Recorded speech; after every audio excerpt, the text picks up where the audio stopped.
I think back to my own experiences, now having, used this approach in a number of different, large business-to-business companies. And what I'd say, first of all, is that every company is different.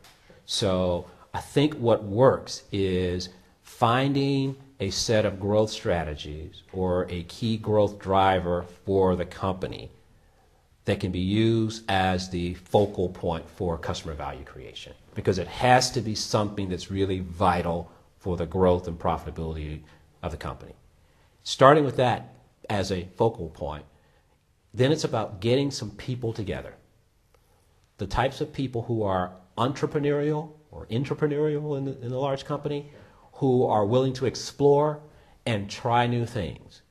An amazing thing happens when you formally sit down and have these types of discovery discussions with a customer. The learnings that you bring back to the organization, in most cases, aren't new learnings per se, but they are learnings that are codified and are quantified in a way that you can do something about them, and you know what solving that problem is worth in dollars and cents.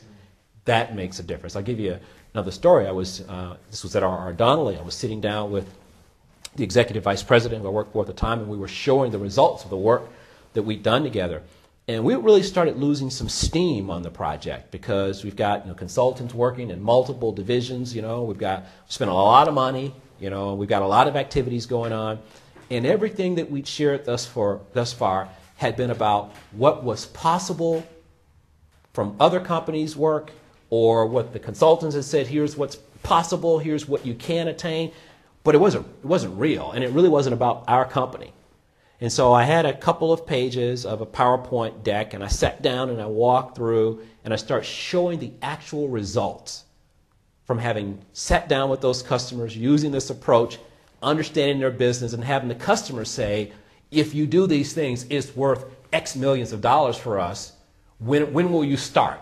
And so walking through that, and he says, so you mean to tell me we know exactly what the top 2-3 things are that the customer cares about, how much money it will help them make, and what opportunity we have to have a competitive advantage versus our competitors in delivering that. And I go, yeah, that's what we've been up to, for the last 2 or 3 months. He said, but you never showed it to me, on a page with our customers and real data. And it was like, eureka, this is it. So in addition to identifying a strategic growth opportunity in the company, something that's really important, it's a matter of getting a group of people together, going out and doing it. Starting with a project and doing it. Because ultimately, you don't want a project. You want to run your business that way. But that's, I think, a way to start. Because when you can tangibly see what it's like for your company with your customers, it opens everyone's eyes. I think what works is what gets results. The proof is not in the pudding. The proof is in the eating, right?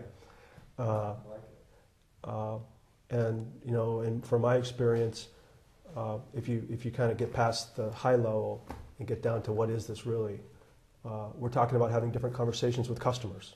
So, I've helped Keith's organization help them have different conversations with their customers. So now they just don't go to dinner and talk all nice. I mean, they formally meet and talk about how are they making money together.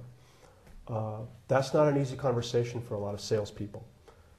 So you talk about what does it take to get this done. You need to find the salespeople who are willing to take that risk. You need to show them that it's okay. And it's actually fun. It's fun to do something with your customers that the next person coming in isn't doing.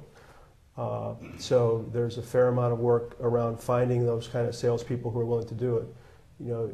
In terms of making it work, you need to get executives willing and be open to receiving that sort of feedback and be willing to take a little pie in the face.